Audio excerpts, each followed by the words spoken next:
विचित जटाटवी गलज्ज्वल प्रवाह पावितस्थले गलेवलम्ब्यलम्ब्यतं भुजङ्गतुङ्गमालिकं डमड्डमड्डमड्डमन्निनादमड्डमरवयं चकोरचण्डताण्डवं तनोतु नः शिवः शिवम्। आप अगर ये सोचते हैं कि 10-10 घंटा जप करने से भगवत प्राप्ति होगी, बिल्कुल नहीं हो सकती।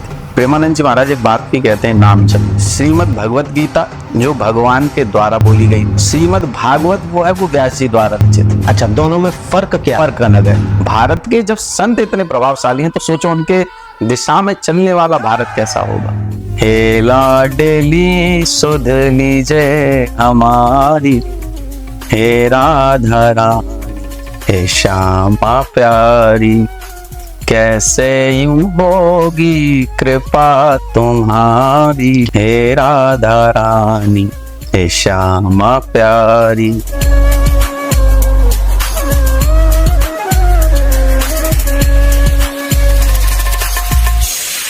नमस्कार, आप सभी का स्वागत है TCE पर। आज हमारे बीच में एक ऐसे महान व्यक्ति हैं जो कि अपनी कथाओं से, अपने स्वर से और अपने गीतों से हमेशा हमें बहुत खुश करते आए हैं और बहुत ही आनंदित करते आए हैं। तो आज हमारे बीच हैं पंडित राजकृष्ण भारद्वाज जी, जो कि कथावाचक हैं। उसके साथ में और भी नाना प्रकार की पूजाएं और विधियां वो करते हैं और बताते भी हैं। बिना कोई समय गवाए स्वागत करते हैं पंडित जी का। पंडित जी राधे राधे। राधे। कैसे हैं आप पंडित जी? बहुत अच्छा हूँ और बिहारी जी की कृपा है और सब लाडली जी की कृपा से अत्यंत सुंदर प्रभावित चलता है। जीवन में बहुत सारी गतिविधियों के साथ में जब लाडली जी कृपा करती हैं आप पर जी, बड़े सौभाग्य की बात होती है कि एक आप ब्राह्मण कुल में जन्म लें और जन्म के साथ साथ आपको वो कार्य करने की जो कृपा है जो सिर्फ आपको लाडली जी ही प्रभावित कर सकती हैं और लाडली जी की कृपा से ही आप उन चीज़ों को अपनी ओर प्रभावित करते हैं। बड़ा सामंजस्य होता है थोड़ा कि हम किसी चीज़ को देखते हैं या उसको नहीं जानते हैं, लेकिन जहाँ आपकी कथा की बात हो या आपका किसी धर्म स्थल पे या धार्मिक भावनाओं में आपका गठबंधन होना हो, वहाँ थोड़ा सामंजस्य अलग होता है। ब्राह्मण कुल में जन्म लेना ही एक अलग बात नहीं है कि आप ब्राह्मण कुल में जन्म ले चुके हैं जी। ब्राह्मणत्व तो आपके अंदर होना बहुत बड़ी बात होती है जी। और जहाँ आप लाडली जी की कृपा से कथावाचक बने या एक आप धार्मिक संगठन चलाएं या आप धार्मिक के मार्ग पर चलें या भक्ति मार्ग पर चलें, तो ये बिहारी जी के साथ साथ लाडली जी की कृपा है। मेरा ऐसा मानना है कि जहाँ ईश्वर कृपा करते हैं तो आपको किसी धार्मिकता में लीन होने का, सभी लोगों को आनंदित करने का, या अपने प्रवचनों से या अपनी वाणी से या अपने अध्यात्म की संगठित बातों से किसी को प्रभावित कर देना, किसी का जीवन बदल देना आपके लिए बड़ी सौभाग्य की बात है। बिल्कुल सही कहा आपने और एकदम सत्य वचन है। पंडित जी, मैं एक चीज आपसे पूछना चाहूंगा। जैसे आप कथावाचक हैं जी, अभी आप भागवत गीता और भगवद गीता ये दो एक ही चीज है कि अलग अलग चीज है? इस पर थोड़ा सा एक कहते ना कि समाज में और हम सभी में एक कहीं ना कहीं एक अपवाद है कि दोनों एक ही है या अलग अलग है। कई गुरुजनों ने कहा है कि दोनों अलग भी है। तो मैं आपसे थोड़ा सा जानना चाहूंगा इसको। श्रीमद् भगवत गीता जो भगवान के द्वारा बोली गई थी, श्रीमद् भगवत गीता। ओके। श्रीमद् भागवत वो है वो व्यास जी द्वारा रचित है। अच्छा, दोनों में फर्क क्या? फर्क अलग है जी। फर्क ये है कि इसमें 18 अध्याय हैं जिसे श्रीमद् भगवत गीता कहते हैं, जहां भगवान ने अर्जुन को उपदेश दिए। अच्छा। और श्रीमद् भागवत कथा वो है जहां श्री जी के साथ साथ में श्री ठाकुर जी विद्यमान हो गए। बिल्कुल, वहां पर उनके साथ साथ उनके भक्तों की वक्तावली है, जहां पर ज्यादातर उनके प्रभावित में भगवान के भक्तों की बातें कही गई हैं। और श्रीमद् भगवत गीता में भगवान सिर्फ श्री कृष्ण को उपदेश दे रहे हैं, वहां कर्मों के साक्षीकरण है कि आपको किस कर्म से कौन सा फल मिलता। कहते हैं भगवान कहते हैं कि कर्म किए जा फल की इच्छा ना कर। तो कर्म करने का अर्थ यह है कि कर्म गलत नहीं है, कर्म आपके अच्छे हों तो ईश्वर मिल सकता है, मगर कर्मों की जो कर्ममाला है वो आपके लिए बेहतर होनी चाहिए। पंडित जी, जैसा कि हमने देखा भी है, आपके बहुत अच्छे अच्छे हमने भजन सुने भी हैं और मैंने आपकी भागवत भी देखी है और उन भागवतों में भी मैंने आपके भजन सुने हैं। कोई एक छोटा सा भजन मैं चाहता हूँ इस पॉडकास्ट की शुरुआत में एक छोटा सा भजन आप पहले कुछ सुनाए। देखिए, लाडली जी के तो तमाम भजन जी, उनमें सबसे ज्यादा जो भजन प्रभावित करता है तो वो यही है कि हे लाडली सुध लीजे हमारी, हे राधा रानी, हे श्यामा प्यारी, कैसे यूं होगी कृपा तुम्हारी, हे राधा रानी, हे श्यामा प्यारी। ये लाइन है और यहाँ से लाडली जी का जो आशीर्वाद और कृपा प्राप्त होती है वहीं से संबोधन शुरू हो जाता है। आज के समय में हम देखते हैं कि अभी से कुछ समय पहले, कुछ सालों पहले जो पीढ़ी थी वो आध्यात्म की ओर इतनी ज्यादा प्रभावित नहीं थी, और जब से, मैं अगर सीधे सीधे कहूँगा, जब से कोविड निकला है, कोविड के बाद से लोग आध्यात्म की ओर थोड़ा सा अग्रसर हुए हैं। तो इसके बारे में आपकी क्या राय है? कोविड जो आया था ना, कहने को तो एक वो बीमारी थी, लेकिन साथ साथ में उसने एक संगठन बहुत अच्छा बनाया था। पारिवारिक माहौल या व्यवसायिक हो, लोगों ने अपने व्यवसाय, उनकी नौकरियां सब एकदम संगठित से अलग हो चुके थे। उनमें जहां लड़के या लड़कियां या किसी का बच्चा बाहर जॉब कर रहा था, उस समय सब अपने परिवार के बीच में थे, और परिवार के बीच में उन्होंने जो कमी बाहर खलती थी उस पारिवारिक माहौल में एकदम क्लियर हो चुकी थी। फिर उसमें एक दौर ये चल गया था कि कुछ तो आ नहीं रहा था उस समय, तो रामायण आ चुकी थी, रामायण आ गई थी। बिल्कुल। तो रामायण से उनके अंदर जो पुरानी आध्यात्मिकता थी, जो बचपन में हम लोग और आप लोग देखते थे कि छोटे छोटे जब थे तो टीवी लग जाती थी जी, तो बड़े प्रभावित होते थे हमसे। तो आपने देखा वो कुछ वीडियो ऐसी वायरल हुई थी कि उनको कथा को और रामचरितमानस को देख के लोग अपने अपने माता पिता के पैर छूने लगे। बिल्कुल बिल्कुल बिल्कुल। तो ये जो एक नई पीढ़ी की शुरुआत थी, और फिर आजकल ऐसे ऐसे महापुरुष हैं जिन्होंने इस पीढ़ी को बहुत अलग नई दिशा दिखाई जी। तो ये भी बहुत प्रभावित करती है। कुछ नाम ऐसे आप बताएं। नाम में जैसे कि अगर आप शहीद भक्तों में अगर देखें, जिन्होंने प्रदीप मिश्रा जी हैं, तो उन्होंने एक ऐसा मार्गदर्शक अपना तय किया जहाँ पे जो लोग कभी भोलेनाथ को दर्शन करने तक नहीं जाते थे, वो अपना छोटी सी लुटिया चढ़ा के वहां पे अपने आप को प्रसन्न और भगवान शंकर को प्रसन्न करके चले आए। और एक हिंदुत्व वाली जो बात है, जहाँ संगठन होना, संगठित होना, वो पूज्य धीरेन्द्र कृष्ण शास्त्री बागेश्वर वाले जी, तो वो एक अलग नई दिशा में जहाँ हिंदुओं को चलाया जा रहा है, ये बहुत अच्छी दिशा है, क्योंकि भटक चुके थे। बिल्कुल। और ये आज की बात नहीं है, बहुत पुरानी बातें हैं कि भटकना शुरू से रहा है, चाहे आज का युग हो या मुगल काल हो या अंग्रेजों का ब्रिटिश काल हो। तो ये हिंदुओं का भटकना स्वाभाविक है, लेकिन जहाँ जहाँ संतों ने अपने अपने चरणों को रखा है, तो वहाँ उन्हें नई नई दिशाएं प्रदान की गई हैं। बिल्कुल। इसी वजह से भारत को कर्म भूमि के साथ साथ भी संतों की भूमि कहा जाता है। बिल्कुल। तो महाराज जी, जैसा आपने कहा संतों की भूमि, तो भारतवर्ष को संतों की भूमि क्यों कहा गया है? संतों की भूमि एक आज की परंपरा नहीं, युगों युगों की है जी। चाहे आज की बात को दोहराएं हम या इससे बहुत पुरानी बातों को लेके, तुलसीदास जी से भी लेके अगर देखें तो भी संतों की भूमि वहां से भी प्रारंभ होती है। लेकिन जो प्रेजेंट में थोड़ा सा पीछे अगर कोई जाता है तो विवेकानंद सरस्वती जी, जिन्होंने भारतवर्ष का जो परचम है विदेशों में लहराया था, तो वो जीरो से जो शुरुआत करते थे, वो उनका एक जो अलौकिक बात थी, वो बड़ी गंभीर थी कि जहाँ लोगों, उनके नजर में जो अंग्रेज हुए ब्रिटिश लोग थे, वो ऐसा मानते थे कि संतों की कोई वैल्यू नहीं है, एक भिखारी के तौर पर। क्योंकि भारत को भी उन्होंने जब सोने की चिड़िया से गरीब की दिशा में मोड़ दिया, तो उनके लिए, संतों के लिए तो बड़ा उपहास करना था। तो जब पूज्य विवेकानंद सरस्वती जी एक कैंप में जब रुके थे, तो वहां पर एक जो उसी विदेश की बात थी, तो वो बोल रहे थे कि आपका नंबर जो आने वाला है, आप इसमें क्या बोलेंगे, आपको तो यहाँ की भाषा ही नहीं आती। तो उन्होंने ये कहा था कि कोई बात नहीं। तो बोले कि आप क्या पढ़ रहे हैं? बोले अरे मेरा एक संबोधन है, उसको मैं पढ़ना चाहता हूँ। तो विवेकानंद सरस्वती जी ने कहा किताब देखो। तो जब उन्होंने कहा किताब देख के क्या कर दोगे, तो बोले कि नहीं, किताब दिखाओ हमें। तो जब पुस्तक को उन्होंने हाथ में लिया और जब बोले थोड़ा समय दे दो, और थोड़ा समय देने के लिए जब उन्होंने अच्छे से पढ़ लिया, बोले इसमें से 2-3 चैप्टर के अलावा इस किताब में कुछ ऐसा खास नहीं। तो वो हैरान रह गया कि तुम्हें कैसे पता चल गया। बोले कि आपको कैसे पता कि 2-3 चैप्टर ही इसमें अच्छे हैं, बाकी सब खराब है?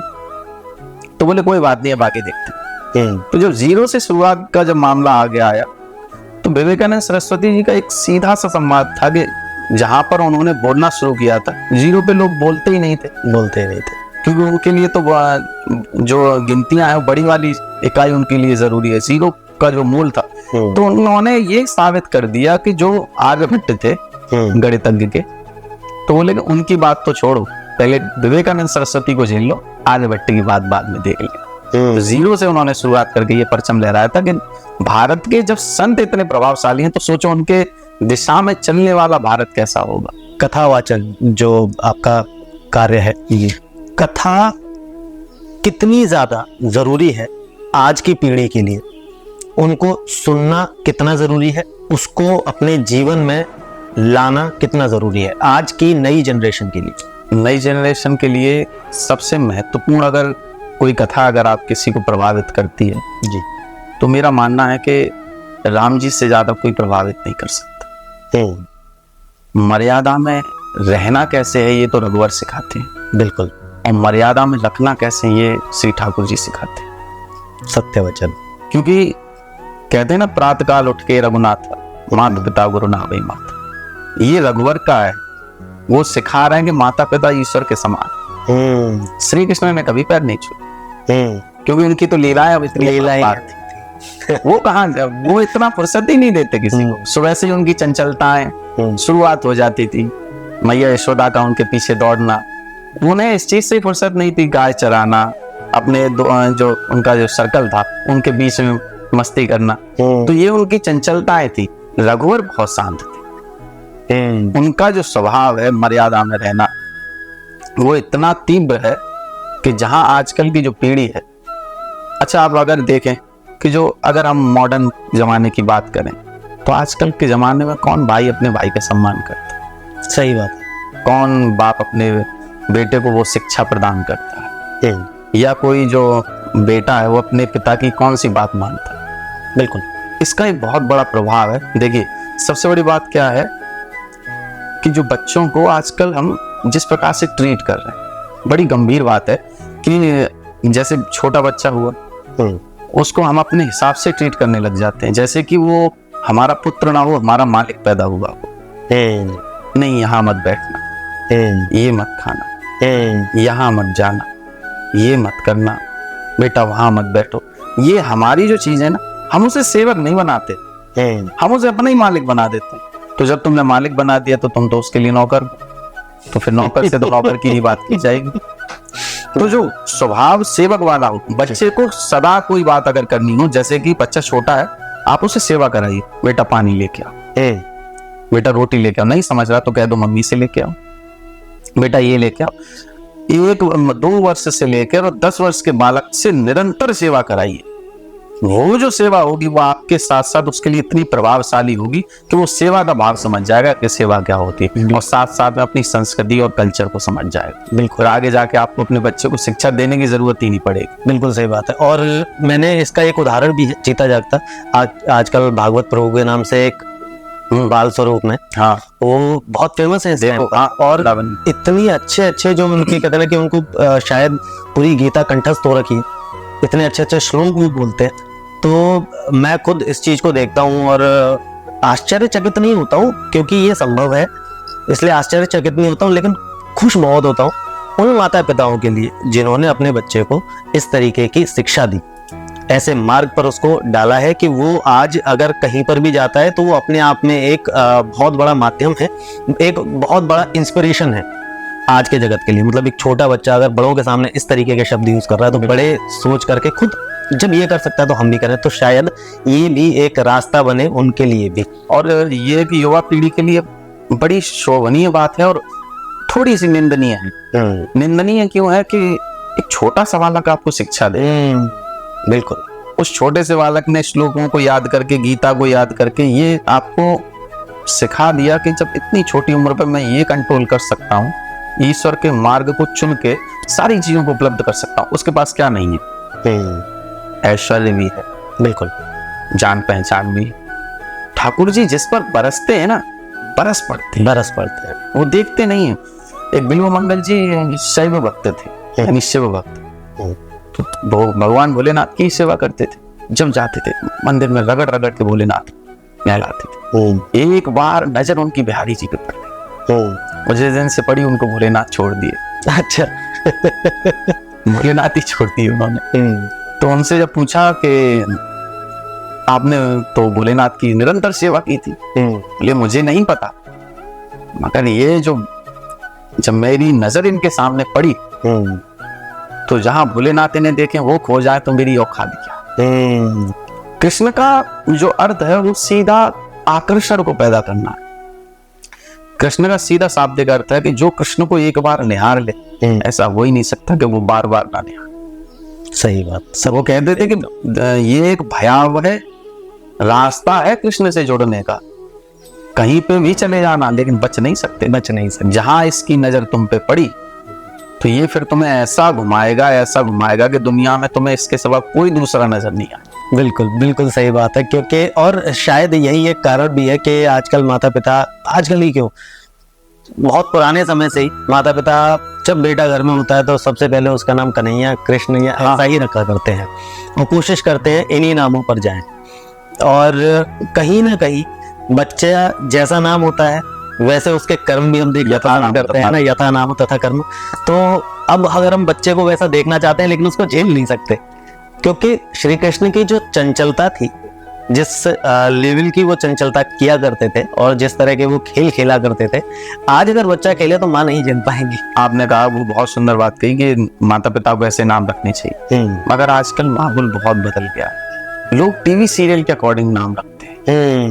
वो ब्राह्मण से नहीं पूछते हैं, उसका जो नामकरण संस्कार होता है माता पिता खुद ही नाम रख लेते हैं। हमारे लड़के का नाम जो ईकू होगा, अब ईकू तो भगवान दिखते ही नहीं। सही बात है, कोई अर्थ ही नहीं। अब सोचोगे आप मरणासन की सैया पे हो और आप कहो कि नाती को बुला रहे हो कि ईकू बेटा आ जाओ, ईकू बेटा, तो आपका मोक्ष कहाँ होगा। पहले के जो नाम थे बड़े इतने करुणावान थे कि जहां आपने कह दिया कि कन्हैया, तो जहां कन्हैया कह दिया तो नीचे वाला सुने ना सुने ऊपर वाला सुन लेता।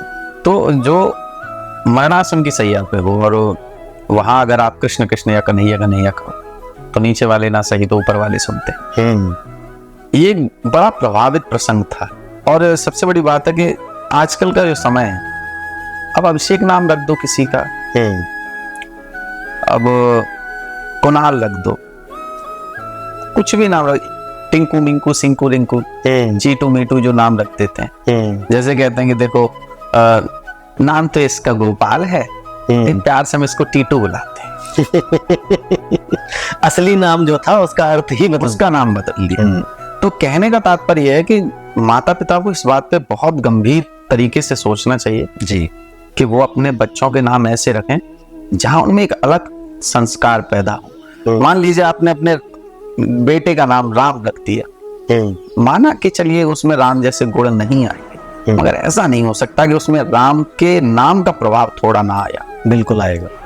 शर्म के मारे तो नाम आएगा ही आएगा। मान लीजिए अगर कोई कह देगा अरे राम नाम है तुम्हारा, तुम ऐसे कैसे हो गए, आधा पिघल जाएगा।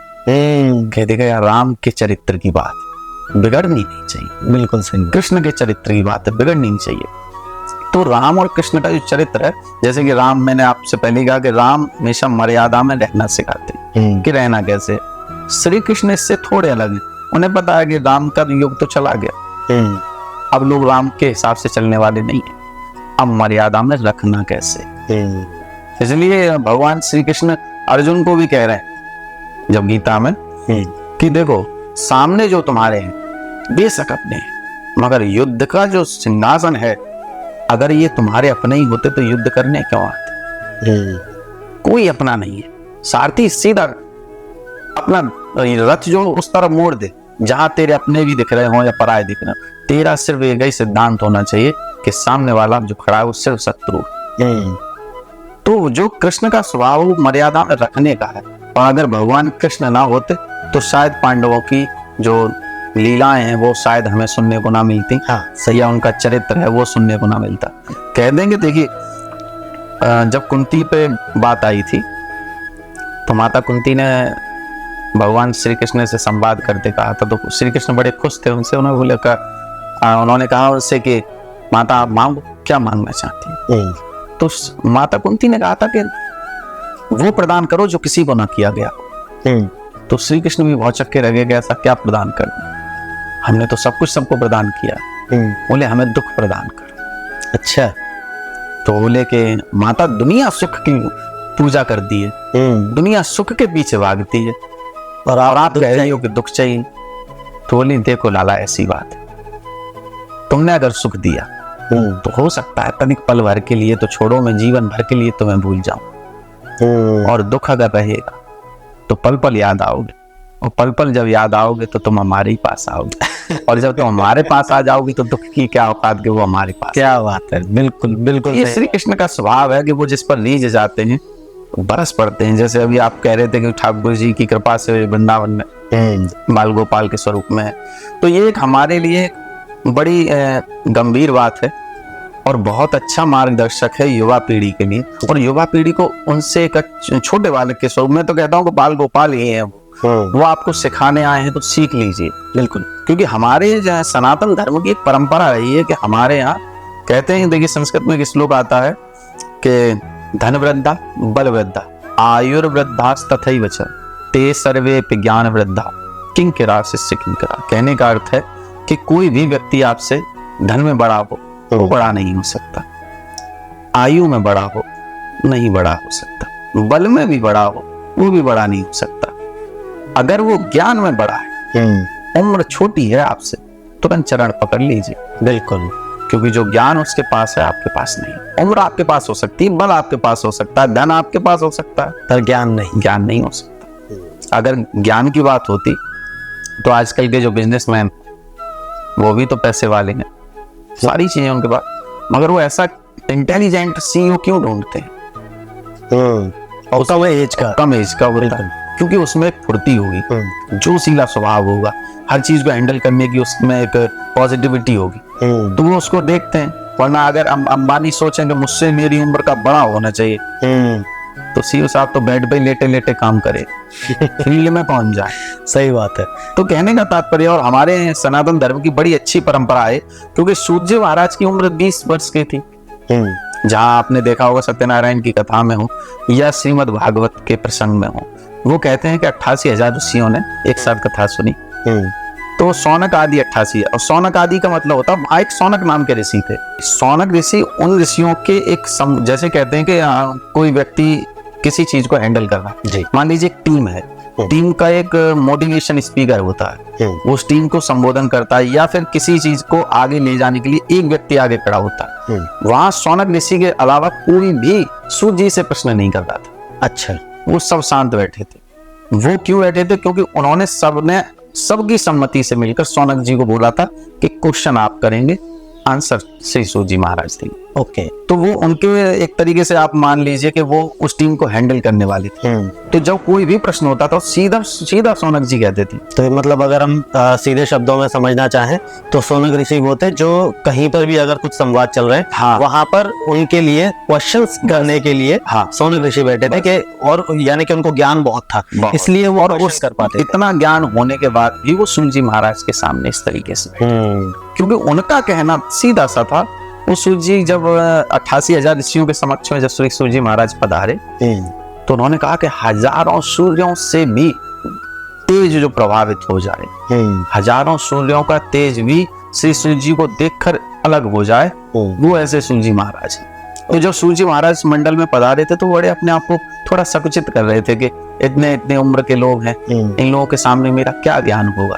लेकिन जो प्रश्न शुरू हुए कि महाराज जो मनुष्य है उसका जीवन कैसे पार ले, उसको भगवत की प्राप्ति कैसे हो, वहीं से क्वेश्चन जो उठना शुरू हुए। तो सूत जी महाराज समझ गए कि जब प्रश्न करता ऐसा है तो जो सुनने वाले हैं कि वो भी अलग है, तो प्रश्नकर्ता के अनुसार ही उत्तर करता जवाब देता। तो महाराज भागवत प्राप्ति से अगर हम बात करें तो है क्या, मतलब किस तरीके से, किस मार्ग पे चल के, ऐसे क्या क्या नियम है कि हम उनको अपनाएं और उन पर चले तो हमें भगवत प्राप्ति होगी।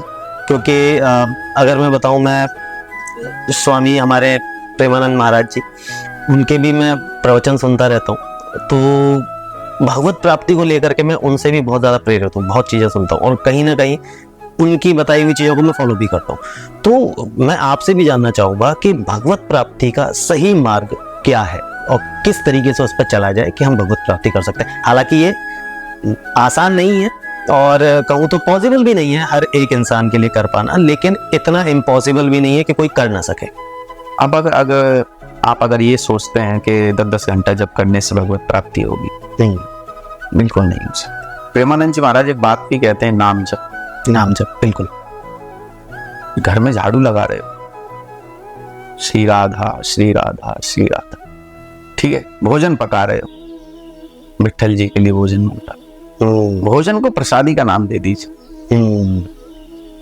आप ऑफिस जा रहे हो, ठाकुर जी से बोल के जाओ कि कन्हैया मैं जा रहा हूँ, शाम को इस समय आ जाऊंगा। आप गारंटी लीजिए आपके साथ कोई दुर्घटना नहीं हो सकती। मैं ऐसा बिल्कुल मानता हूँ। उसका रीजन है, जहां आपने ठाकुर को सदस्य मान लिया, वो उनकी जिम्मेदारी हो गई आपको सुरक्षा से ले जाना, बिल्कुल, और सुरक्षा के साथ लाना। बिल्कुल, क्योंकि आपने क्या कहा कि शाम को ठाकुर जी मैं आ जाऊंगा इस समय तक। अगर उस समय से थोड़ा ऊपर गए तो ठाकुर जी सीधा आपके पास होंगे, किसी भी रूप में हो सकते हैं। क्योंकि देखिए वो अपने रूप में आएंगे तो हो सकता है आपको कलाकार नजर आए। मान लीजिए जैसे कि आजकल जो झांकियां निकलती हैं, तो आपके लिए, क्योंकि हमारी उतनी बुद्धि अच्छी नहीं है, सही बात, हमारी मति जो है आजकल के सांसारिक प्रभावों से इतनी दूषित हो गई है कि हम ठाकुर को सामने पहचान नहीं सकते। तो इसलिए वो किसी ना किसी रूप में आकर कहेंगे, हो सकता है आपके पिता के रूप में मिल जाए, बेटा आज लेट कैसे हो गए, माता के रूप में मिल जाए कि देख बेटा मैं सब्जी लेने आई थी और तू भी मिल गया तो चल मुझे ले चल। पत्नी के रूप में मिल जाए, आपके बेटे के रूप में मिल जाए, कहीं ना कहीं रूप में मिल के आपसे कह देंगे चलो बहुत लेट। तो महाराज कोई श्लोक बताइए। देखिए भागवत का जो महात्म्य का प्रथम श्लोक है, जैसे कि सच्चिदानंद रूपाय विश्वोत्पत्त्यादि हेतवे तापत्रय विनाशाय श्री कृष्णाय वयम नमः। इसका सीधा सा आप नहीं बोल पा रहे तो छोटा सा बोल लीजिए, सच्चिदानंद रूपाय, यानी जो सतचित आनंद के स्वरूप है ठाकुर जी, बस इतना ही बोल रहे हो, इतने में प्रभावित हैं। विश्वोत्पत्त्यादि हेतु, यानी जो विश्व की उत्पत्ति करने वाले, तापत्रय विनाशाय, तीनों तापों को जिनमें नष्ट करने की सामर्थ्य, तापत्रय विनाशाय श्री कृष्णाय वयम नमः, ऐसे श्री कृष्ण को हम प्रणाम करते हैं। तो ये जो वहां जो संत की वाणी है, वो ये आपको दर्शा रही है कि भागवत का कोई भी श्लोक आपके लिए बहुत प्रभावशाली हो सकता है, छोटा सा ही बोलिए। तो भक्ति मार्ग की तो बात ही इतनी अलग है। आजकल के समय में तो कोई भी भक्ति मार्ग अगर आप फिक्स करके देखेंगे तो पहले कहा जाता था कि अगर आप वैवाहिक जीवन को अगर चुनते हैं, पहले का जो नियम था बड़ा अच्छा था। आजकल जो विवाह हो रहे वो एक जरूरत है, वहां जरूरत अलग थी। वहां जरूरत क्या थी कि जब कोई संत, ऐसा नहीं है कि संतों ने विवाह नहीं किए, संतों ने विवाह नहीं किए होते तो संतान कैसे होती। सही बात है। और ये कैसे इतना आगे बढ़ती चीजें, इतनी जो संख्या है कैसे बढ़ती। तो संतों ने विवाह किए, उसका एक अलग प्रारूप है। वहां संतों की वाणी का वो सीधा असर था, वो ये कहते थे कि हम अब तक अकेले भजन कर रहे थे, आप साथ में मिलके भजन करेंगे। तो पति पत्नी के बीच में जो तेज उत्पन्न होता था, आप देखिए कि जब किसी के माता के गर्भ में, जब गर्भाशय में गर्भधारण, गारंटी लिख लीजिए कि जिस समय से गर्भधारण हो और 9 महीने तक वो माता झूठ ना बोले, वो माता झूठ ना बोले और हमेशा अपने धार्मिक ग्रंथों को पढ़े, वो ग्रंथ पढ़े जिससे उसके बच्चे की बुद्धि तीव्र हो। संस्कृत नहीं पढ़ सकती, हिंदी पढ़े, बिल्कुल। और ज्यादा से ज्यादा जो दरवाजे पर भिक्षु आए उसे दान दे, मन में किसी के लिए कोई बुराई उत्पन्न ना करे और अपने पति के प्रति सेवादार रहे। आप लिख लीजिए जो बालक पैदा होगा तेजस्वी, वो इतना प्रभावशाली हुआ कि हो सकता भारतवर्ष की परिकल्पना बदल दे। बिल्कुल। हमने महाराज यही सारी चीज़ों पर हमने भी कार्य किया, हम चले और 9 महीने हमने भी यही किया। तो हमारे दोनों बच्चे ठाकुर जी की कृपा से बड़े तेजस्वी, राधे राधे और सारी चीजों का पूजा करते हैं, तो पूजा में साथ बैठते हैं, ये बहुत अच्छा और सारी चीजों को फॉलो करते हैं। तो ये चीजें मैं बिल्कुल आपकी बात से एकदम इस चीज को मानता हूँ, एक्सेप्ट करता हूँ, और ये सबको करना चाहिए। क्योंकि अंत में क्या है कि हमें हमारा वंश जो चलता है वो हमारी संतान से चलता है, और उस संतान के जैसे जैसे बड़े होते जाते हैं हमारा भार कम होता चला जाता है। क्यों, आज की पीढ़ी को अगर देखा जाए तो माता पिता का इतना ज़्यादा योगदान रहा नहीं, क्योंकि वो न तो औलाद सुनती है, और वो सुनती इसलिए नहीं है क्योंकि शुरुआत से ही उनको उस तरीके से ढाला नहीं गया। तो अगर हम इन चीज़ों को कहते हैं कि देर नहीं हुई है, अभी समय है, अभी से हम इन चीज़ों को सिखाना शुरू करें। बच्चा सुबह सो के उठ रहा है, उठते ही सबसे पहले कराग्रे बसते लक्ष्मी कर मध्य सरस्वती कर मूले तो गोविंद प्रभाते कर दर्शनम, ये श्लोक बुलवाना शुरू करें, कितना अच्छा है। आप कोई मैनिफेस्टेशन मत कीजिए, आप ये करिए, सब मैनिफेस्ट होगा। इसमें एक और चीज है कि मान लीजिए आपका बच्चा अगर श्लोक नहीं बोल पा रहा, आप कुछ ना करिए, सिर्फ अपना जो आपका बेटा है जब सैया से उठे जी तो धरती को प्रणाम करना सिखा दीजिए, हाथों को रगड़ के बस मुख से लगाना सिखा दीजिए, नेत्रों से लगाना। बिल्कुल। तो जब वो इस चीज की क्रिया को देखेगा तो इस क्रिया के श्लोक को खुद जानना चाहेगा।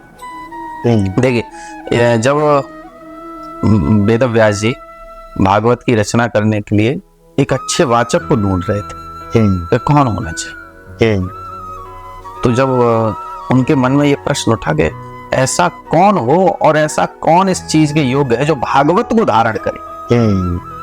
जब भागवत के धारण करने की बात हो, आजकल देखिए जो कथावाचक हैं नाना प्रकार के, क्योंकि व्यास गद्दी का बहुत बहुत मूल होता है, इतना अमूल्य है वो। व्यास आसन पे बैठने वाला व्यक्ति खुद में व्यास स्वरूप है, लेकिन आजकल बहुत भद्दा कर दिया गया। देखिए, कहने का तात्पर्य है कि उस चीज की जब तक आपको जानकारी ना, आप उस आसन पे विराजमान ना। जैसे कि आप देहातों में जाएं, भागवत को एकदम नौटंकी बना दिया लोग जी। कोई चिमटा बजा के गा रहा, कोई ढोलक बजा के गा रहा, सही बात, कोई अलग लय में गा रहा। ये उनके ऊपर प्रश्न है। अच्छा, उससे क्या होता है, जो युवा पीढ़ी उनको देखती है वो नफरत करती है, वो ये कहती हो सकता है भागवत ऐसी होगी, और अगर भागवत ऐसी है तो फिर माफ करे भागवत, हमें ऐसी भागवत नहीं चाहिए। बिल्कुल सही, समझ गए। उसमें यहाँ पे मैं तो ये कहना चाहता हूँ कि जो धार्मिक संगठन है उनको इस चीज पे बड़ा एक्शन लेना चाहिए। और ये हम तो जैसे कि हम बनारस हिंदू यूनिवर्सिटी से पढ़े जी, तो हम तो ये कहते हैं कि प्रमाण पत्र जारी होने चाहिए कि भागवत कथावाचक जो भी हो उनका एक इंटरव्यू हो पूरा बाकायदा कि आपने पढ़ा क्या है, किस प्रकार से आप पब्लिक को कंट्रोल करेंगे। ऐसा थोड़ी है कि आपने कुछ भी कह दिया और कह दिया भागवत में लिखा। सही बात, आजकल यही होता है। मैं इंश्योरेंस इंडस्ट्री से भी हूँ, तो इंश्योरेंस में भी आज के समय में अगर आप किसी को इंश्योरेंस बेचना चाहते हैं, यानी कि आप एक एजेंट भी बनना चाहते हैं इंश्योरेंस में, तो पहले आपका एक एग्जाम होता है, उसका आपको सर्टिफिकेट मिलता है, आप सर्टिफाइड होते हैं, तभी आप मार्केट में उतर के और किसी को बीमा बेच सकते हैं। जब यहाँ पर ये रूल फॉलो होता है तो ये रूल हर जगह रूल्स फॉलो होना चाहिए। उसका एक रीजन है, देखिए जैसे कि हमने पांडित्य सीखा या कथा सीखी, हमारे पास डिग्री है कि हमने यहाँ से आचार्य किया, यहाँ से शास्त्री की, यहाँ से हमने मध्यमा किया, वहां से हमने उत्तर मध्यमा किया। जैसे कि आपके जो शिक्षा प्रणाली है उसमें हाई स्कूल को 10th बोलते हैं इंग्लिश में, संस्कृत में उसे पूर्व मध्यमा बोलते हैं। अच्छा, ओके, 10th को। और जब आप 12th में आते हैं तो उसे उत्तर मध्यमा बोले। ओके, BA को शास्त्री बोलेंगे, MA को आचार्य बोलेंगे, और PhD को तो डॉक्टर बोलते ही हैं। तो डिग्री के अनुसार, अच्छा डिग्री का भी एक अलग मैटर, डिग्री भी पैसों से खरीद ली जाती है, ज्ञान नहीं खरीदा जाता पैसों से। सही बात। देखिए, एक और चीज है, इसका बड़ा असर होता है जहां पर कहते हैं ना कि मतलब आपके पास ऐश्वर्य है, धन है और ये वैभव है, विवेक नहीं। विवेकहीन पुरुष और विवेकशील पुरुष अंतर है, बहुत अंतर। इतना सब होने के बाद अगर आप में विवेक है, कोई भी चीज आपको टच नहीं कर सकती। और अगर आपके पास से विवेक हट गया तो आप तुरंत दूषित हो जाएंगे। तो विवेक का मतलब पेशेंस, तो पेशेंस होना बहुत जरूरी है। तो पेशेंस जहां पे आपके पास होता है, देखिए कोई भी आप कार्य कर रहे हैं, आपको रोकने वाले बहुत होंगे कि सतपाल जी ऐसे काम मत करिए, आप ऐसे काम मत करिए। और आपको लग रहा है और आपका हृदय कहता है कि काम बहुत अच्छा है। और जहां रोकने वाले हजारों, मन इकट्ठा हो जाए कि बेटा यही करना। तो कहते हैं ना कि जब आप सोच के बैठेंगे कि कार्य ये करना, तो ईश्वर आपको आगे बैठेगा। तो महाराज जी आप ये बताइए कि इस रास्ते पर यानी कि भागवत जो आप पढ़ते हैं, इसको पढ़ने के लिए आपको प्रेरणा कहाँ से मिली? व्यास गद्दी पर बैठने के लिए आपको प्रेरणा कहाँ से मिली? और कैसे आपने चुना कि मुझे इस मार्ग पर जाना है? आसान तो नहीं होता किसी चीज को सुन लेना। अगर आप ये सोचें कि आपने कुछ सोच लिया और वो काम हो जाए, ऐसा आसान नहीं। मैं लगभग 2010 की बात है, टीवी चल रही थी तो कोई कथावाचक आ रहे थे उसमें, तो मेरा एक ध्येय उत्पन्न ये हुआ था कि अगर ये लोग यहाँ आ सकते हैं और नाम रोशन कर सकते हैं, तो हम भी अपने माता पिता के साथ साथ भारतवर्ष का नाम रोशन कर सकते हैं। जी। फिर मैंने अपने पिताजी से इस बारे में बात की। मैंने कहा मैं चाहता हूँ कि, क्योंकि हमारे परिवार में किसी ने इस चीज को आगे नहीं बढ़ा, सबके अपने अपने बिजनेस, कोई ट्रांसपोर्ट का कर रहा है, कोई किसी चीज का कर रहा है, सबके अपने अपने। तो बोले कि तुम क्यों जाना चाहते हो इसमें?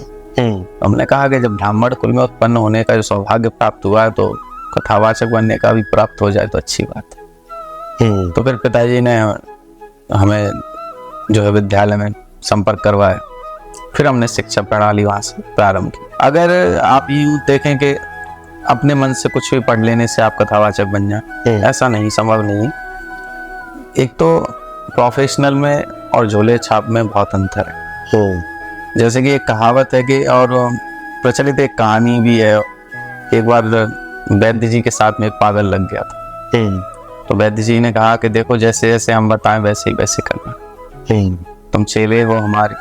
तो चेले ने सोचा कि ये तो बढ़िया बात है, फ्री फंड का ही जो अपना काम बन जाएगा। तो वैद्य जी गए, तो एक भैंस को बुखार आ रहा था। तो भैंस के बुखार पे गांव वालों ने कहा कि वैद्य जी देखो इस भैंस को बुखार आ रहा है। वैद्य जी ने कहा कि ठीक है, अभी इसका इलाज कर देते हैं। तो वैद्य जी ने कहा कि इसको उठा के जलाशय में डाल दो, इसका बुखार उतर जाएगा।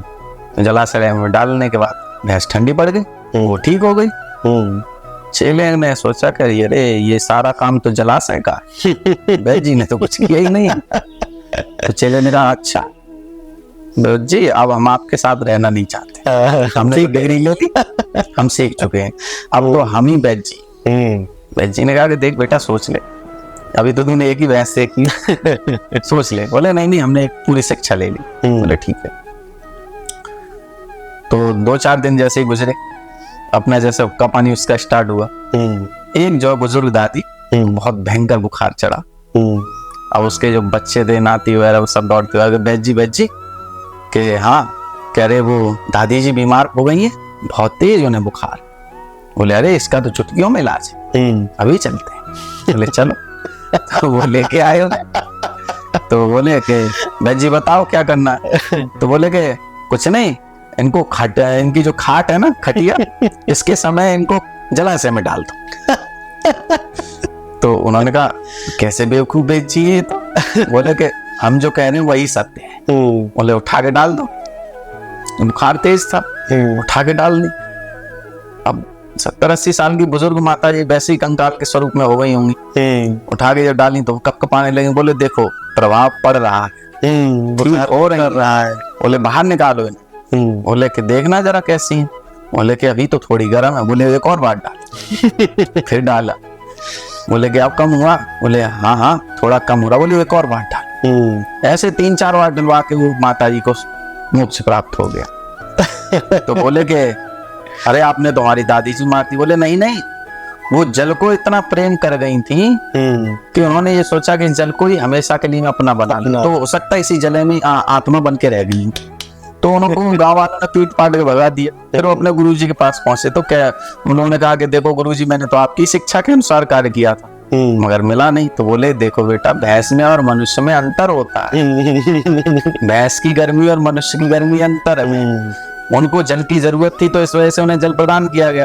अब बुजुर्ग माता जी को तो तुम्हारी दवाई की जरूरत थी, तो उन्हें जल में उनको प्रभावित कर दिया। तो कहने का तात्पर्य है कि जहाँ आप प्रोफेशनल में हो वो एक अलग चीज है। जहाँ आप किसी चीज में देखिए, अगर मान लीजिए मुझे व्याकरण का अनुभव ना होगा, जैसे कि इंग्लिश में ग्रामर बोलते हैं, बिल्कुल, तो मैं किसी शब्द को उसका अर्थ नहीं समझ पाऊंगा। मैं अपने हिसाब से रटूंगा उसे, रट्टू तोता की तरह। लेकिन जब उसका अनुभव होगा, उसकी जानकारी होगी, तो हम उस लोगों को उनके अर्थ के हिसाब से चलेंगे और उसी के हिसाब से हम किसी को समझा सकते हैं जी।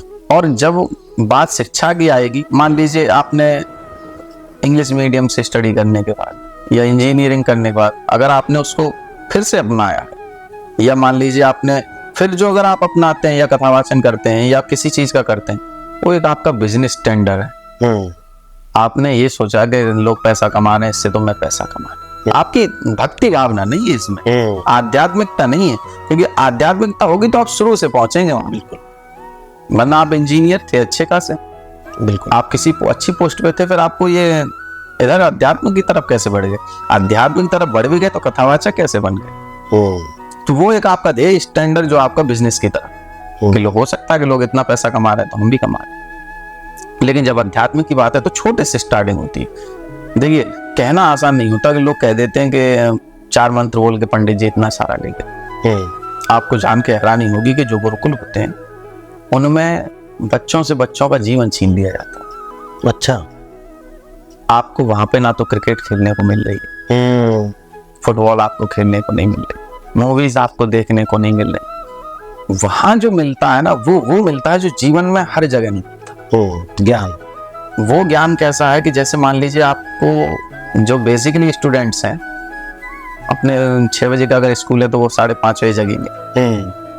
हमारे यहाँ गुरुकुल जो होते हैं उनमें जो टाइमिंग होती है वो तो 10 बजे की होती है, और बच्चा 4 बजे जग जाता है, और जगता तो अपने मन से है ही नहीं कोई, जगाया डंडों से जाता है। जगा के फिर उनसे स्नान कराया जाता है, स्नान कराने के पश्चात उनको संध्योपासन पे बिठा दिया जाता है। संध्योपासन का अर्थ होता है कि जहां आप सूर्य को जल दे रहे हैं, जल देने की प्रतिक्रिया है कि आप सूर्य को देखकर जल दे रहे हैं। अब 4 साढ़े 4 बजे तो सूर्य निकलते नहीं है, वहां सूर्य का ध्यान कर रहे हैं कि आप जल्दी निकलो, ताकि हम तो ध्यान में है ही। लेकिन लोग जो आपके लिए तरस रहे हैं, लोग जो आपका दर्शन करना चाहते हैं, जल चढ़ाना चाहते हैं, उसके लिए प्रेरणा है। और उसमें एक माला होती गायत्री की, उस गायत्री माला से व्यक्ति का तेजत्व तो निकलता है। आप काउंटिंग करेंगे, अगर बच्चे की उम्र उस समय अगर 8 से 10 वर्ष है, और वो 10 वर्ष का बच्चा अगर उस समय पे मान लीजिए कि 5th क्लास में पहुंचा, 5th से वो 6, 7, 8, 9, 10, 11, 12 तक उसका क्या परिपक्व रहा होगा। अगर 1 माला करता तो महीने में 30 माला हो गई। सही बात। और साल में कितनी हो गई? 365 से सीधा हो गई इसको, बिल्कुल 365 हो गई। 365 एक 1 ईयर की, और वो रह गया वहां पे 10 साल, तो कितना भी कम होगा तो 3-4 हजार माला कर गया। और उस बीच में ना तो उसे किसी स्त्री से मतलब, क्योंकि बालक ना है, उसे तो शिक्षा मिल रही है। सही बात।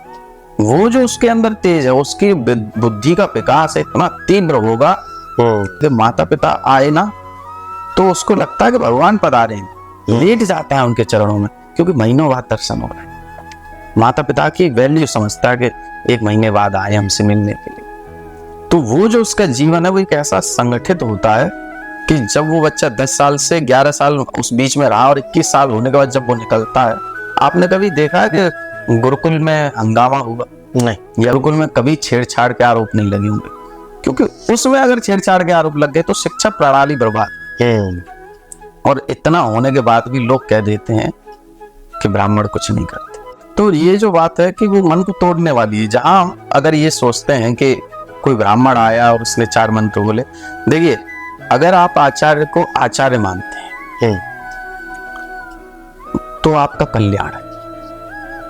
जैसे कि आपने किसी आचार्य को बुलाया और उन्होंने अगर आपको समय दिया कि 10 बजे हम आएंगे, और वो 10:30 बजे आते हैं, मन को खिन्न मत करो, प्रसन्न रहो एकदम, क्योंकि आपका प्रसन्न होना ही ईश्वर के लिए सबसे बड़ी बात है। बिल्कुल 10:30 बजे अगर वो आए और आपने सीधा कर दिया अरे पंडित जी आप लेट हो गए, तो आप कार्य फिर नौकर से करवा रहे हैं, आचार्य से नहीं कर रहे। क्योंकि आचार्य तो स्वतंत्र है, वो अगर आके और आकर चला भी गया प्रसन्न हो गए तो आपकी जो 3 घंटे की पूजा है वो 1 मिनट में सफल हो गई है। सही बात, बिल्कुल। और अगर 10:30 बजे पे आपने कटाक्ष कर दिया फिर वो पूरे दिन आपके यहाँ पूजा कराए, आपका कुछ नहीं हो सकता। और दूसरी बात, जो व्यास मंच की बात है, व्यास आसन पे बैठना बहुत बड़ा चुनौतीपूर्ण होता है। उसमें चुनौतीपूर्ण ये है, फिर से बोलिएगा क्योंकि नीचे देख गए ना। व्यास आसन पे बैठना एक चुनौतीपूर्ण है, जहां पर हजारों की पब्लिक, लाखों की पब्लिक, उनके बीच में आपको शब्दों को तोल के बोलना है। जो भी बोलना है वो बहुत सटीक, और जो उस संवाद में लिखा हो, उस भगवत कथा में लिखा हो, वहां से रिलेटेड अगर आप उस पर व्याख्यान करते हैं तो ये बहुत अच्छी बात है। और अगर आप अनाप शनाप कुछ भी बोलते हैं और फिर कह देते हैं कि ये तो भागवत में लिखा है, फिर लोग भागवत में ढूंढते हैं। देखिए आजकल सबसे नॉर्मल हो गया कि लोग गूगल पे चेक कर लेते हैं। अब आपने कहा कि हरी मिर्च को हवन करने से आपका कल्याण होगा, तो लोग तुरंत चेक कर देंगे कि हरी मिर्च है, हवन करने से कौन सा कल्याण होता है। तो सही बात, सोच समझ के बोलना चाहिए। तो जो चुनौतियां हैं वो ये मान लीजिए ध्यान केंद्रित वाला, आप ये समझ लीजिए, जैसे जब मेरी पहली कथा थी, बहुत चुनौतीपूर्ण था वो। इतना चुनौतीपूर्ण था कि वो पहले ही मेरी गांव की कथा थी।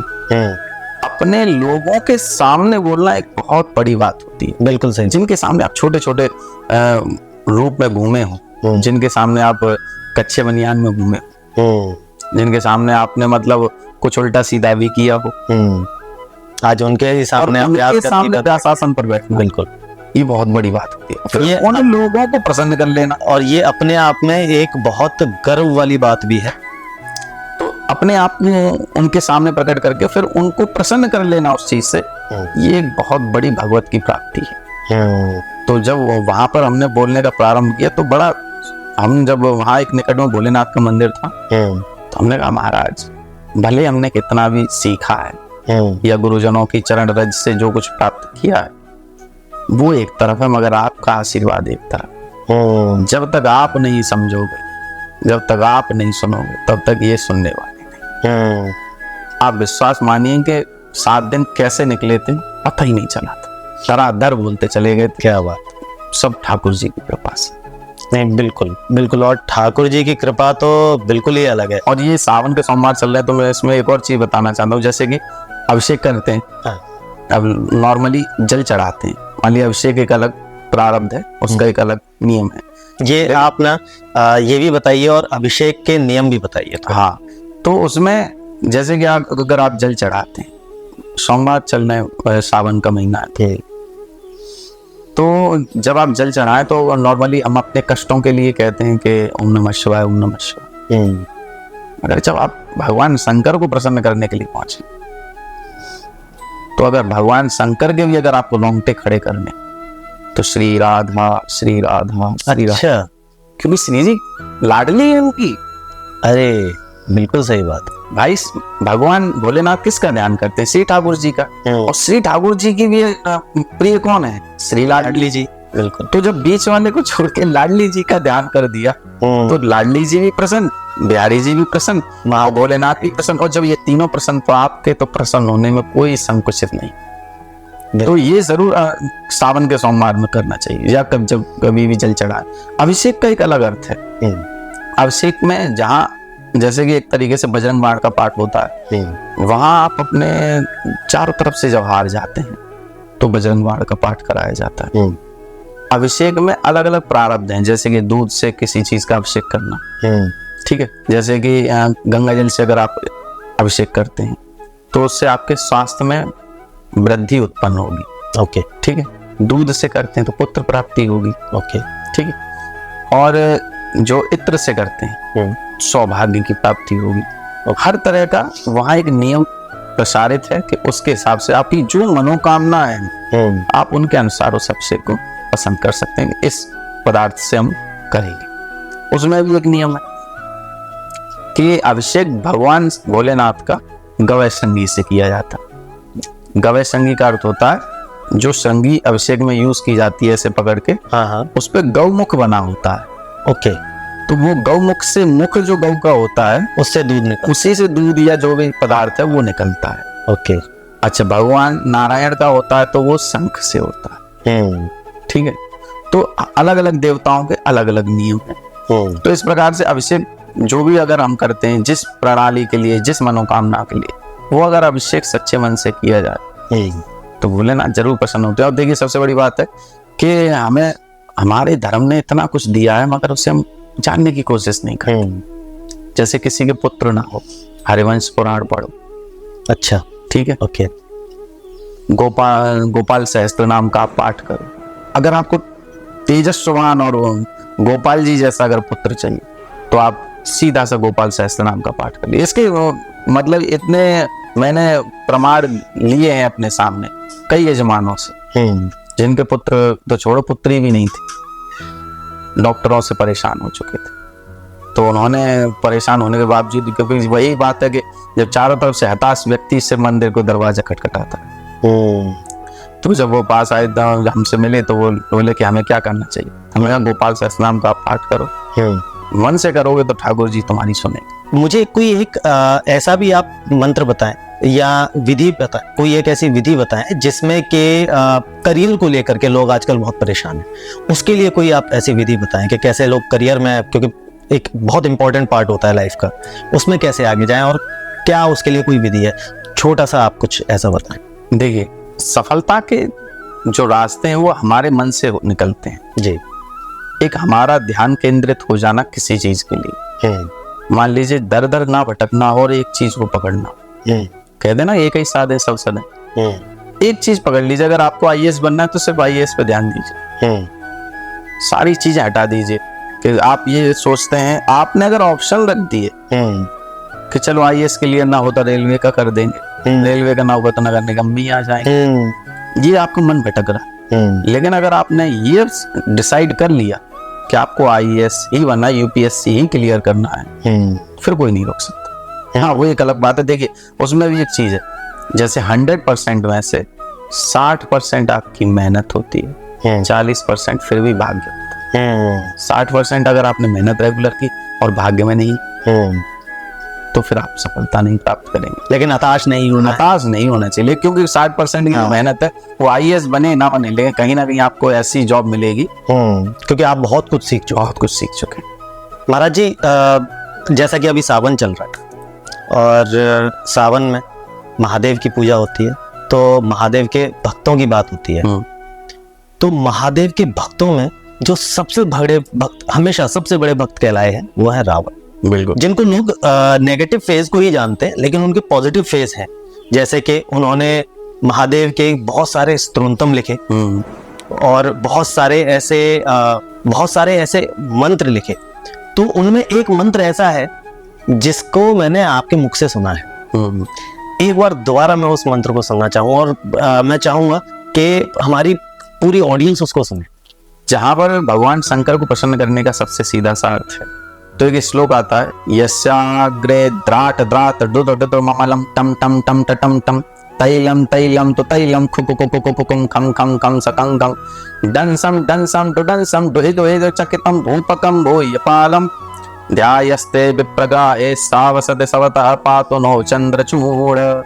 ये भगवान शंकर का जो श्लोक है, ये इतना प्रसन्नात्मक है, क्योंकि रावण के पास अगर आप ये सोचे कि ढोल नगाड़े के साथ अगर वो श्लोकों को गाएगा तो माइंड डिस्टर्ब होगा। तो उसने ऐसे ऐसे श्लोकों की रचनाएं की कि वहां से उसके साथ साथ उसे ढोलक का भी आनंद मिले, नगाड़े का भी आनंद मिले। तो इससे क्या होता, तो भगवान शंकर बहुत जल्दी प्रसन्न होते थे। जैसे शिव तांडव है, तो वहां से भी अगर आप देखें तो जटाटवी गलज्ज्वल प्रवाह भावितस्थले गलेवलंबलंबतम भुजंग तुंगमालिकम डमट डमट डमट डमन्निनादमट्वमरवयं चकोर चंड तांडवम तनोतु न शिव शिवम। क्या तो ये जो आनंदित करने वाले भगवान शंकर को प्रसन्न करने के लिए उन्होंने ऐसे ऐसे स्तोत्र की रचनाएं की थी, ऐसे ऐसे शिव ध्यान की रचनाएं की थी कि भगवान शंकर उनके साथ में संवाद करने को तैयार। अच्छा, रावण की एक क्वालिटी थी, रावण ने जब भी चाहा परिवार के लिए चाहा, संसार के लिए चाहा, अपने लिए कुछ नहीं चाहा।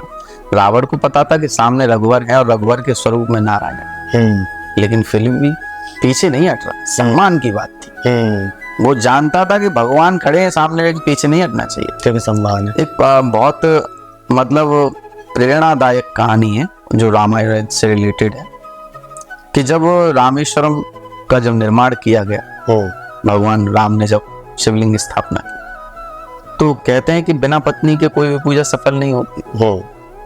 तो राम जी से जब बात बनी तो राम जी से पूछा गया कि अगर पत्नी नहीं होगी यानी जानकी जी नहीं होंगी तो पूजा कैसे संपन्न होगी।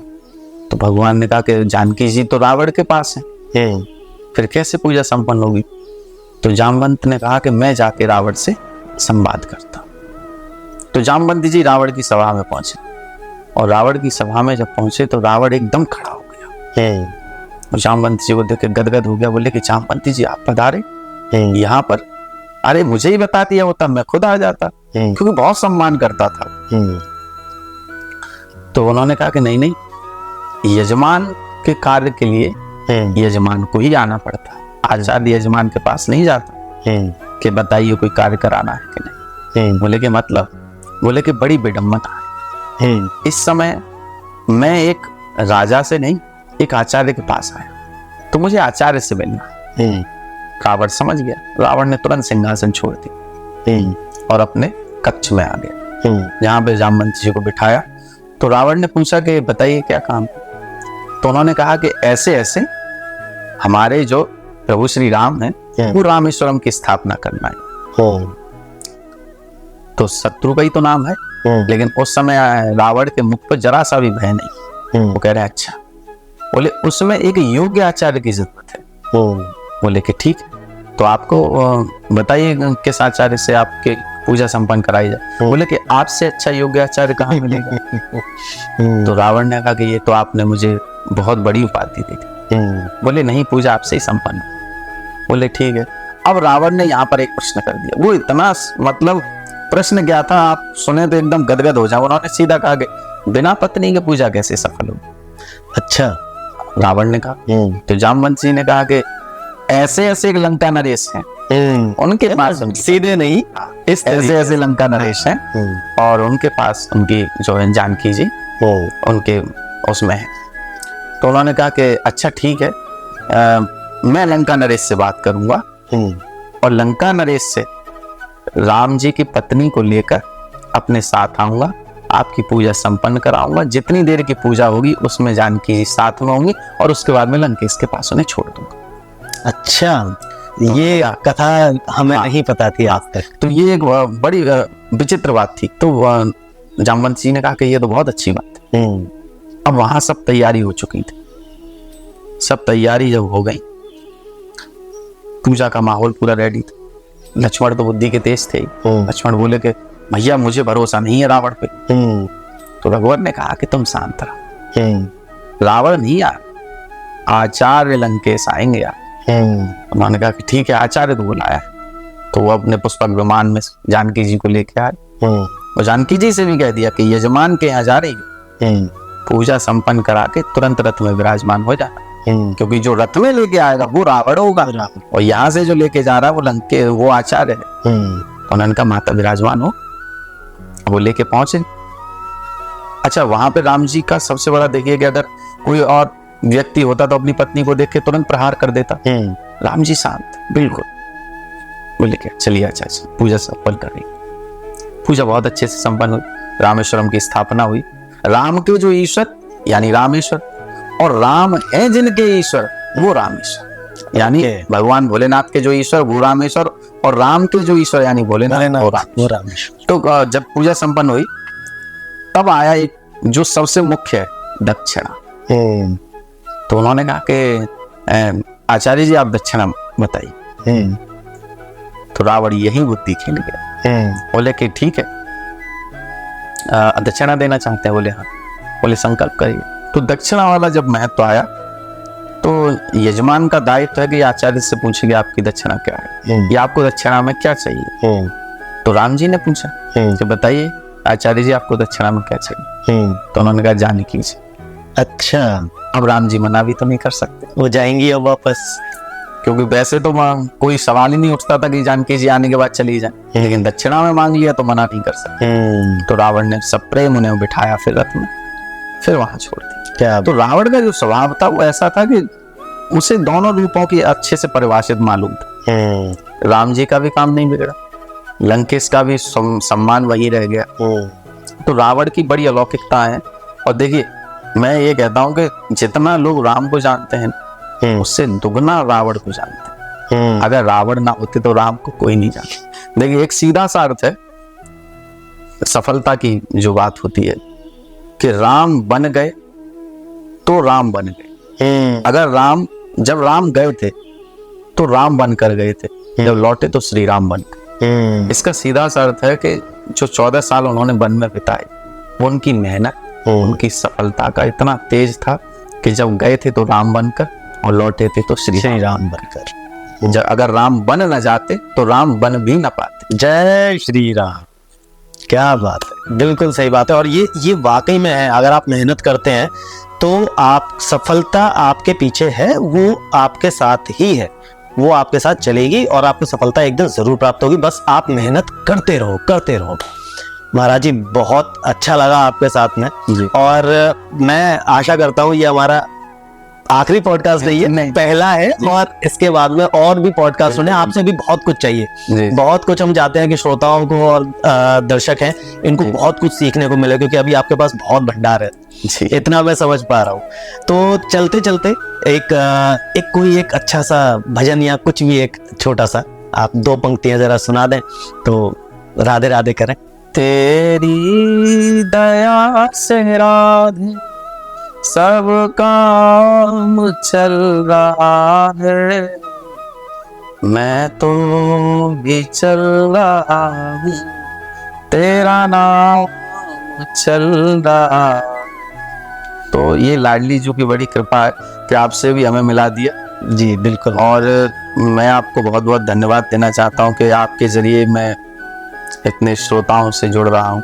महाराज धन्यवाद तो हम कहेंगे, क्योंकि हम भी एक चलन चला रहे हैं और हम चाह रहे हैं कि जितना ज्यादा हो लोगों तक अध्यात्म को लेकर के जा सके और लोगों को। और देखिए आपने जो बेड़ा उठाया, मैं तो समझता हूँ कि लाडली जो आप पर इतना बरसेंगी कि आप खुद थकेंगी कि काम इतना आ कहाँ से रहा। बिल्कुल, बस राधे राधे, उन्हीं की कृपा है, उन्हीं की कृपा से ही आज यहाँ खड़े हैं और ये कर पा रहे हैं। कल मैं बिहारी जी के दर्शन करके भी आया हूँ और बिल्कुल बड़े आशीर्वाद, बड़े भाग्यशाली होते हैं वो लोग जो बिहारी जी को देख पाते हैं। कहते हैं ना कि देखिए जैसे अगर आप गाड़ी में बैठे वहां पहुंचे तो सोचिए कि आपको बिहारी जी बुला रहे हैं, रास्ते में से फिर थोड़ा आगे निकल गए तो सोचिए बिहारी जी ही बुला रहे हैं। लेकिन जब आप वृंदावन पहुंच गए फिर बिहारी जी नहीं बुला रहे, फिर तो आपको लाडली ने बुलाया, क्योंकि लाडली जी के बिना बिहारी जी और वृंदावन बताया भी लाडली जी। तो ये सब लाडली जी की कृपा है और उनके आशीर्वाद से हम और आप मिलते हैं जी। ये संवाद चलता है, हम हैं कल कोई और होगा जी। किसी के जाने से कोई कार्य रुकता नहीं है, वहीं अगर हम एक नई शुरुआत होती है बस। अगर हमारे पिताजी हमेशा यहीं रहेंगे तो फिर हमें आगे कौन बढ़ाएगा। बिल्कुल, अगर हम हमेशा रहेंगे तो हमारी संतान कैसे आगे बढ़ेगी। तो ये जो प्रचलन है चलने का, ये ईश्वर की बड़ी एक सोची समझी माया है। अगर एक व्यक्ति हमेशा के लिए जज बन के रह जाएगा तो पता नहीं कितने गलत कानून बनेंगे। करेक्ट, बिल्कुल। और एक व्यक्ति अगर हमेशा के लिए डॉक्टर बन के रह गया तो दूसरे डॉक्टरों को आने नहीं देगा। ऐसे ही हमेशा अगर एक कथावाचक बन के रह गया और फिर तो सारे कथावाचक क्या करेंगे। सही है। तो ये निरंतरता समय के अनुसार बदलती रहती है और ये सब उनकी कृपा है कि वो जिसको जितना समय देना है उतना ही समय देती है। कहते हैं ना कि समय की इतनी वैल्यू है, समय की अगर आप प्रमुखता देखें तो उसमें एक सीधा सा संवाद ये है कि अगर आपका समय अच्छा है तो आपके मुख से निकली हुई गाली भी लोगों को मजाक लगे, और समय बुरा है तो मजाक भी गाली, मजाक भी गाली। बिल्कुल। तो ये सब समय की परिभाषा है और उन्हीं के समय के संवाद से हम और आप जुड़े जी। तो बहुत बहुत धन्यवाद। बहुत बहुत धन्यवाद महाराज जी, और बहुत बहुत धन्यवाद आप सभी का और ये पॉडकास्ट देखने के लिए। और अगर आपको इस पॉडकास्ट में अच्छा लगा है, कुछ सीखने को मिला है, कुछ अच्छा सीखने को मिला है, तो प्लीज़ सब्सक्राइब कीजिए और हमें सलाह दीजिए, सुझाव दीजिए कमेंट के थ्रू, ताकि हम समझ पाएँ कि आपको और किस तरीके के पॉडकास्ट देखने हैं, ताकि हम और भी अच्छे बड़ी बड़ी हस्तियों को आपके सामने ला सकें और मार्गदर्शन और अच्छे पॉडकास्ट आप तक पहुंचा सकें। तो अपना ख्याल रखें और जुड़े रहें और जल्दी ही आपसे दोबारा एक नए पॉडकास्ट में फिर से मुलाकात होगी और हम गुरुजी को फिर से दोबारा अपने पॉडकास्ट में लाएंगे, ये भी हम आपसे दोबारा प्रॉमिस कर रहे हैं। Till then be happy, be safe, Radhe Radhe.